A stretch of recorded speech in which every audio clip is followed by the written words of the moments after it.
Карабульский район. Карабульский район. Какой поселок? Михайловка. Михайловка? Да. Хорошо. Как служится? Нормально. Нравится? Да. А? Добровольно пришелся, хорошо. Добровольно пришел? Да. Нравится служить? Да. Какой предмет изучаешь? ТЗ. Ну, о чем она? Ну, топливозаправщик. В будущем ты будешь по этой профессии, да, служить? Все, хорошо. Оқу барысы қалай, түсініп жатсың ба? Я түсініп отырмын. Енді бәрін бірден емес, жаймен сатылап түсініп отырмын.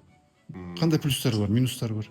Плюстері бойынша бұл сияқты жылы казармалар жылы. Ага. Тамақ қалай? Тамағы жақсы.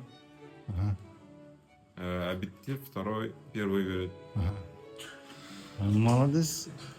Жігіттер күліп жатыр, жігіттер, значит, жағдай жақсы деген сөз ғой. Қатардағы жауынгер Жандабек. Аха. Ақтөбе қаласы Бадамша ауылынан. Бадамша ауылынан, жақсы. Бадамша ауылынан қанша адам келдіңдер? Жалғыз бала келдік. 3 бала келдіңдер, да? Жақсы, үшеуін бір-бірін танисыңдар, доссыңдар. Жақсы, қызмет қалай?